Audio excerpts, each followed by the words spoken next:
Welcome baga dhuftanii kutaa irraa kanaan immoo wanti ilaaluuf deemnu waa'ee visiting a friend jedha.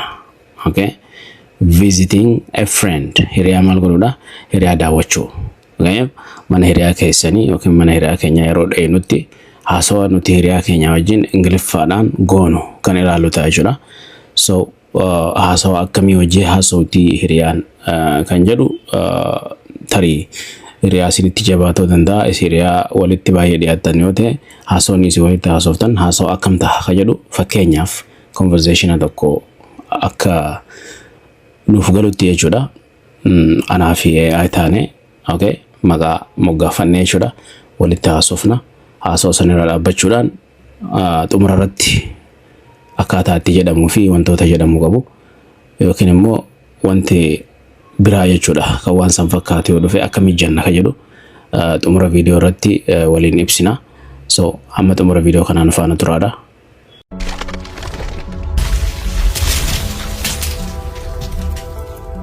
Hi Agallo. Hello, Ahmed. How are you? I'm fine. Welcome to my house. Thank you. Your house is very nice. Please come in and sit down. Thank you. Is your family at home?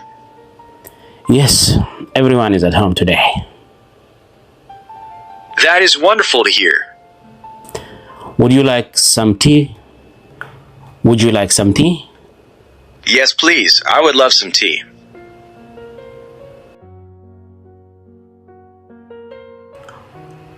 Alright, haasawni kana fakkaata ture. Namni hiriyaa ta'e tokko haasawa akka itti eegalu isaa irraa ilaalla malee haasawa hunda asi dhiyeessuu hin dandeenyu.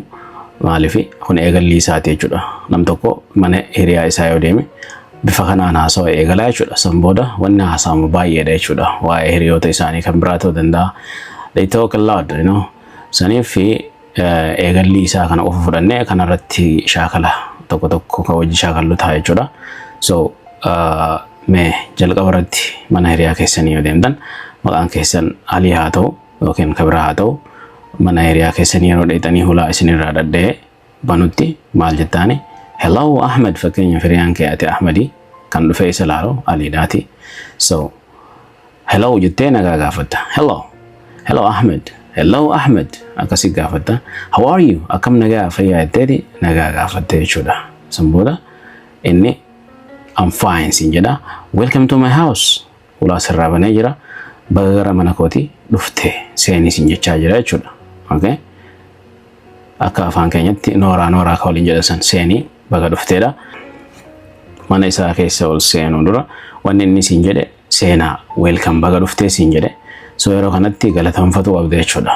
Maaliif akka seera Ingiliffatti wanti gaariin takka siin ja'amnaan yookiin sii godhamnaan yeruma san galateeffatu qabda jechuudha nama san. Okay? So thank you jettaani. Okay? Galatoomi.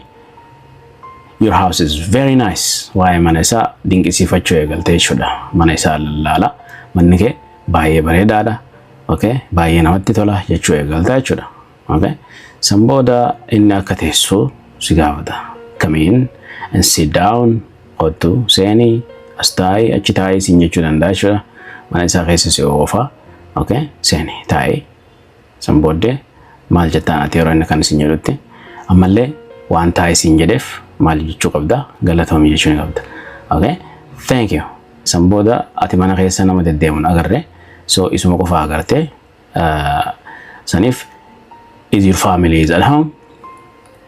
Is your family is at home jettaani? Yes, everyone is at home. Yes siin jedhee. Yes eega jedhee xiqqoo afuura xiqqaa tokko baafata. Yes, everyone is at home today. Yes, everyone is at home today. Namoota mana jiraarraa siin jedha jechuudha. Okay? San booda haasawni itti aanu maali? Okay? That's wonderful. Okay? Baay'ee gaariidha re. Okay? San booda Ahmadiin kun kan ati ilaaluuf deemtee maal siin jedha? Si afeeruu eegala jechuudha. Would you like some tea? Would you like some coffee? Siin jechuu danda'a jechuudha. Okay? Maal jechuudha? Shaayii barbaadda? Buna barbaadda? Kana barbaadda? Siin jechuu danda'a jechuudha. Maal ta'e deebistaa bati? Yes please. Yookaan buna barbaaddu ta'e. Yookiin immoo no water. No, I need only water. Yoo bishaan qofa ka barbaaddu ta'e yookaan immoo buna barbaaddu ta'e yookiin shaayii waan isin jedhe san ka barbaaddu ta'e, yes please, I would love some tea. Yookaan si gaafate buna ta'e, yes please, I would love some coffee. Okay?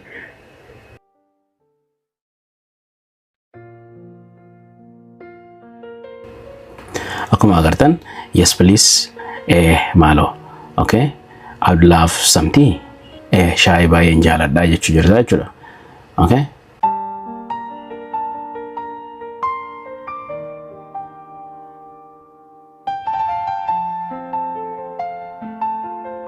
Hello, Ahmed.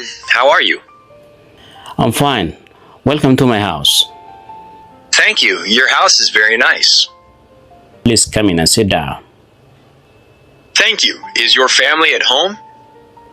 Yes, everyone is at home today. That is wonderful to hear. Would you like some tea? Would you like some tea? Yes, please. I would love some tea. So, walumaa galatti hiriyoonni wanti isaa waliin haasa'uu danda'an erga bunni yookiin shaayiin dhiyaate waan baay'eedha. Sani yeroo biraatti deebina. Ammaaf akka haasawaa eegalletti jechuudha. Wantoota kanarratti shaakala godhaadha. Hiriyaa keessanii hojjisaa ta'u, kophaa keessanaa ta'u shaakaluun barbaachisaadha. Ingiliffaan akkamitti jedhama? Wantoota ammaas keessa jenne kana malee wantoota biraa, dhimmoota biraa, jechoota biraa fayyadamuu dandeessu jechuudha. Kuni akka fakkeenya isinitti jedheetiin isinii fide. So viidiyoon kun yoo isinitti tole ni barsiisa jettan like, share godhaadha namoota biraaf jechuudha. Akkasuma chaanaala kanaaf haaraa taanaan immoo subscribe gochuun dagatinaadha. Viidiyoon biraas akka isinii dhufu jechuudha. Barumsi yeroo hundaayyuu isin fayyada, isin gargaara. Viidiyoo kana share godhaadha. Barumsa biraatiin hamma walitti deebinutti yeroo gaarii.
Refuse, diduu, accept, fudhachuu, share, qooduu, trust, amanuu, reject, diduu, attract, hawwuu. YouTube irratti nu hordofuu barbaadan YouTube'n keenya Basic English OC jedha. Again, ammas, already, qaada, together, waliin, alone, kophaa, maybe, tarii, certainly, dhugumaan, anywhere, bakka kamiyyuu, everywhere, bakka hunda, somewhere, bakka tokko. Build jechuun ijaaruu jechuudha. Build hin jennu, okay? Build jenna asirrattis yoo silent dha. So build jechuun ijaaruu erga ta'e jecha build jettanaan fayyadamnee waan baay'ee jechuu danda'uu qabna jechuudha. Akkaataan afaanitti baran akkasi. So maal fa'aa jechuu dandeenya jettanii yaaddan jecha build yookiin immoo ijaaru jettu tanatti fayyadamne mee fakkeenya lama sadii jechuu ni dandeenya. Fakkeenyaaf I built a house yoon jedhe jechi build jettu pastiin isaa builtidha. Okay? Mana ijaare jechuu barbaadde I built a house. Ani maal godhe? Ani mana ijaare jechuudha.